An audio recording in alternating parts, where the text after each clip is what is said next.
atau berkebutuhan khusus? Ada satu lagi yang tahu? Sekolah inklusif itu sekolah yang isinya ada beberapa anak yang berkebutuhan khusus. Nah, jadi sekolah inklusif adalah sekolah reguler yang dirancang untuk menerima dan mengakomodasi semua peserta didik, termasuk peserta didik yang memiliki kebutuhan khusus atau ABK, untuk bisa belajar di dalam suatu kelas yang sama. Tujuannya adalah untuk memberikan kesempatan pendidikan yang setara dan berkualitas untuk semua anak, menumbuhkan empati, dan memberdayakan potensi setiap individu tanpa memandang latar belakang atau kemampuan mereka. Nah, teman-teman tahu gak sih kalau sekolah kita SMP Negeri 18 Depok salah satu sekolah yang bisa dikategorikan dalam sekolah ramah inklusif? Karena dari teman-teman sendiri pasti nyadar, dari perkelas pasti punya kan teman-teman yang berkebutuhan khusus. Nah, di sini kita mau mensosialisasikan ke teman-teman semua gimana cara kita nge-treat atau memperlakukan teman-teman kita dengan berkebutuhan khusus. Sebelum itu kita pengen ngasih video mengenai apa itu sekolah inklusif dan kenapa itu penting. Lihat ya.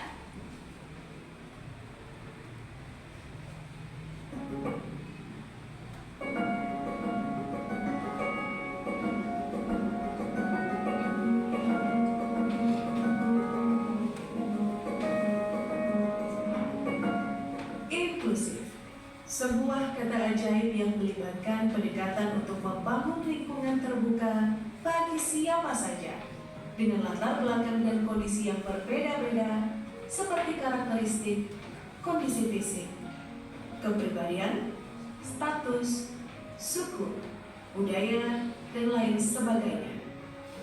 Kita mengulas materi sebelumnya ya. Di dalam rantai makanan itu ada yang namanya produsen, konsumen, dan dekomposer. Pola pikir ini digunakan dalam merancang kurikulum di satuan pendidikan, sehingga pendidikan inklusif menjadi sebuah sistem layanan pendidikan yang memberikan kesempatan bagi setiap peserta didik untuk mendapatkan pendidikan yang layak. Prinsip utama pelaksanaan pendidikan inklusif adalah kehadiran peserta didik berkebutuhan khusus atau PDBK di kelas reguler, sehingga bisa berpartisipasi dan diterima di lingkungan satuan pendidikan. Setidaknya ada 7 kategori PDBK. Di antaranya, peserta didik dengan hambatan Autism Spectrum Disorder, hambatan intelektual, hambatan fisik motorik, hambatan majemuk, hambatan penglihatan, hambatan pendengaran, dan peserta didik cerdas istimewa dan berbakat.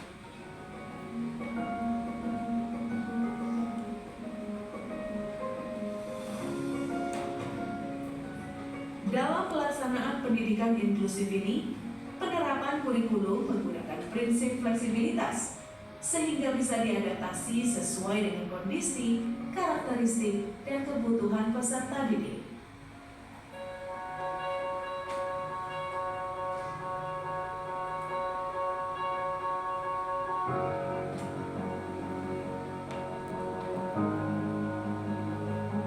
Pemerintah dan guru telah merancang program pendidikan individual atau PPI, yakni program yang berisi tentang hambatan yang dimiliki peserta didik berkebutuhan khusus dan proses perbaikan atau tahapan peningkatan kemampuan PDBK yang diberikan secara individual.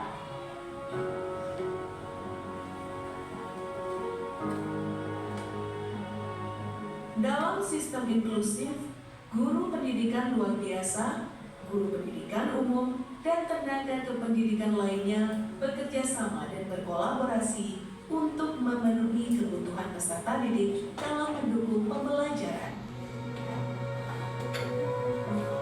Peran mereka sangatlah penting dalam proses harmonisasi kelas, sekaligus mengajarkan anak-anak saling belajar satu sama lain.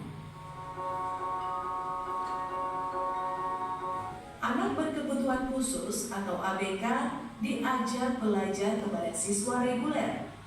Pada saat yang sama, siswa reguler belajar memahami kondisi teman-teman ABK dan mengajari mereka bila ada yang tertinggal.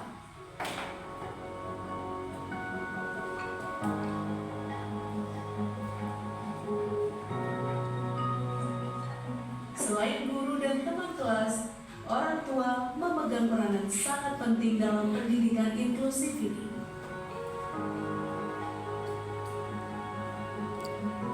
Kemitraan yang kuat antara guru dan orang tua membantu merancang strategi yang tepat untuk mendukung perkembangan anak.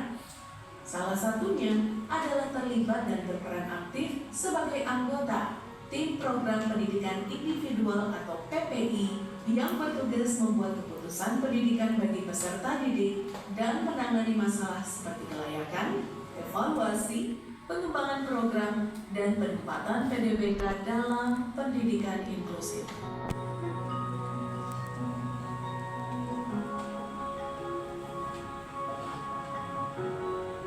Dengan pendidikan inklusif, kita menciptakan generasi yang tak hanya cerdas secara akademis, tetapi juga kaya secara sosial dan emosional.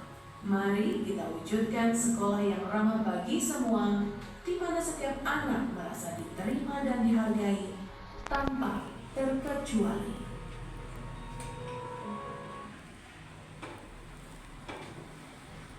Nah, teman-teman, dari video tadi kira-kira apa yang bisa kita dapat?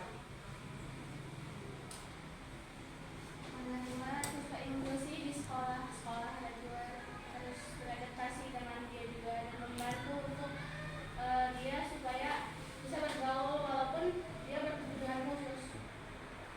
Dari pandangan ayah ada pandangan lain? Jadi aku bantu lurusin ya.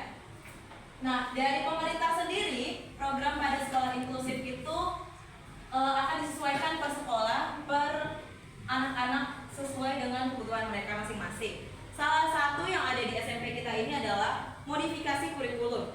Jadi, setiap semester baru, setiap guru dari mata pelajaran pasti akan menyesuaikan sarana pembelajaran mereka untuk siswa-siswa yang membutuhkan. Lalu ada sarana dan prasarana yang dimodifikasi, seperti kalau teman-teman nggak ya, di situ kan ada dibangun buat kursi roda lewat buat teman-teman kita yang berkebutuhan, dan ruang BK yang dipindahkan. Di situ juga di dalam ruang BK ada ruang terapi di mana teman-teman kita dengan berkebutuhan khusus dapat melakukan terapi dengan guru bimbingannya. Lalu ada membuat PPI. Jadi setiap dari siswa inklusi, mereka akan mendapat soal atau materi yang dipisahkan, bukan berarti dibedakan dengan teman-teman, karena pembelajaran dalam satu, namun saat bisa dipegang ulangan ya, dengan soal yang berbeda. Lalu teman-teman inklusi juga mendapat dukungan dari PPI dalam bidang akademik maupun non-akademik. Jadi kalau teman-teman tahu, ada teman inklusi kita yang bisa kita bilang lumayan ahli dalam bidang panahan, baru berlomba di PGRI. Nah teman-teman, terapi peserta didik inklusi, jadi teman-teman kita yang berkebutuhan khusus memiliki guru pendamping sendiri seperti Bu Nok, Bu Ninik, Pak Yuda, dan Bu Dewi. Jadi mereka akan melakukan terapi secara rutin dalam ruang BK dengan menyesuaikan kekurangan yang mereka miliki.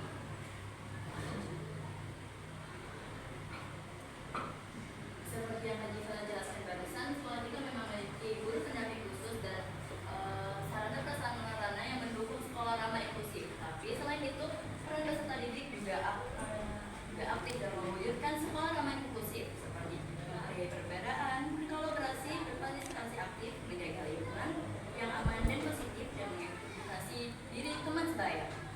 Nah, salah satu contohnya adalah belajar untuk bekerja sama dengan siswa yang memiliki latar belakang dan kemampuan yang berbeda, menamai dan menghargai perbedaan dan berbagai kekuatan bukan kelemahan, mempromosikan toleransi dan empati terhadap semua siswa. Sebelum kami mengakhiri sosialisasi kami hari ini, teman-teman ada yang punya pertanyaan nggak nih? Oh punya. Kalau ada siswa PDBK, gimana cara kita untuk menyikapi mereka yang ada di sekitar kita? Apakah harus ada perlakuan khusus dari kita atau guru? Nah, tentunya kita bakal memiliki perlakuan khusus buat siswa tersebut. Namun mengingat kita merupakan sekolah inklusif yang mencakup siswa reguler dan siswa berkebutuhan khusus, perbedaan yang kita timbulkan tentunya bukan membeda-bedakan siswa tersebut secara signifikan, namun hanya menyesuaikan dengan kebutuhan yang mereka butuhkan. Selanjutnya ada pertanyaan lain? Ya, izin. Apa perbedaan dari sekolah inklusi dan SLB? Jadi dapat kita lihat jelas kalau sekolah SLB itu dia menerima hanya murid dengan kebutuhan khusus, di mana pastinya kurikulum yang disesuaikan itu sudah sangat berbeda daripada teman-teman kita yang lainnya. Sementara untuk sekolah ramah inklusi itu menggabungkan teman-teman kita, siswa biasa dengan siswa dengan kebutuhan khusus untuk menyiapkan mereka kepada masyarakat nanti bagaimana cara mereka bersikap di masyarakat jika ada teman-teman yang lain dengan kebutuhan khusus. Ada pertanyaan lain? Ya. Bagaimana sih cara menyikapi perlindungan terhadap anak inklusif? Jadi pertama itu pasti kita harus tahu dulu latar belakangnya kenapa anak ini nih bisa dibully gitu loh.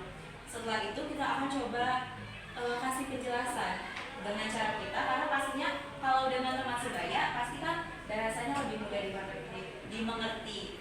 Nah, jika cara itu juga memang susah untuk dibenarkan, lalu kita bisa konsultasi dengan guru pembimbing inklusi. Begitu. Selanjutnya ada pertanyaan lagi? Udah ya? Sepertinya sudah selesai.